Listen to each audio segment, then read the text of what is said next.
Hello and welcome, dear listeners. Today we'll explore a topic that might sound paradoxical at first. Practice with the self never leads to liberation. It sounds contradictory, doesn't it? Because most of us begin practicing Dhamma because I want to be free. I want to end suffering. I want to attain enlightenment. But right there is the very first trap. If one practices so that the self can attain the Dhamma, then that person is actually moving further away from the Dhamma. There's a principle we must understand before we even begin. The Buddha said, "Atta nati," there is no self. He pointed out that clinging to the five aggregates as self is ignorance and the root of all suffering. So before we begin to practice, we must understand it's not me who practices, but rather nature observing nature.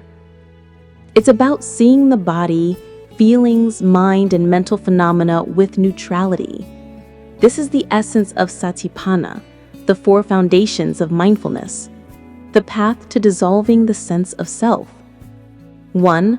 Contemplation of the body, kaya nupassana, observing the body as it truly is, being aware of the breath in and out, seeing the impermanence of the body, the decay of form.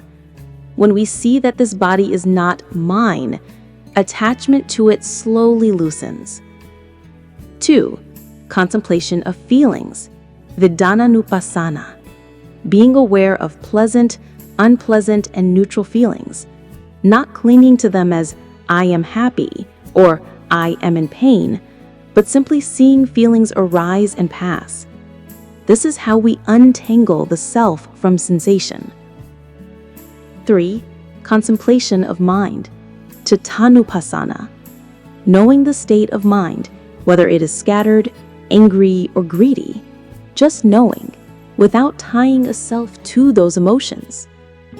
It's not I am angry, but anger has arisen and passed. 4. Contemplation of Dhammas, Dhammanupassana, observing phenomena such as hindrances, aggregates, formations, or attachments, not thinking I am full of defilements, but simply seeing defilements have arisen and now they're gone. Dhammas are just natural occurrences, arising and passing away. There is no self within them. Now, let's talk about the common trap in practice. Many practitioners fall into the mindset of, I must try harder. I'm not good enough yet. I need to attain. But all of these are just the self in disguise. The more we struggle, the more suffering arises. The harder we try to escape suffering, the deeper we sink into it.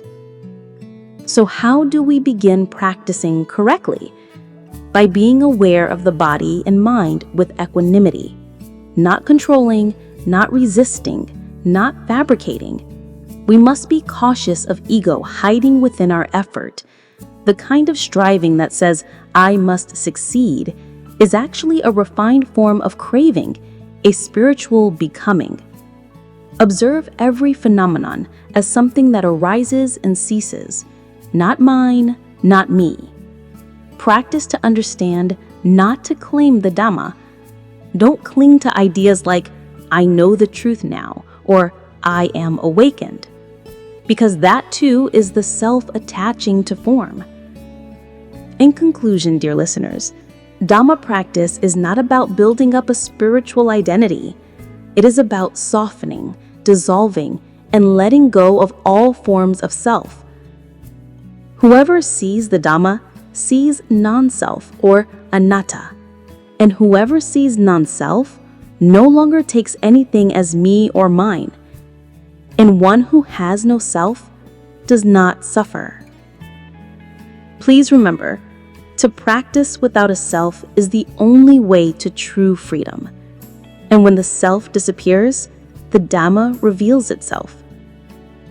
Until next time, thank you, and may peace be with you.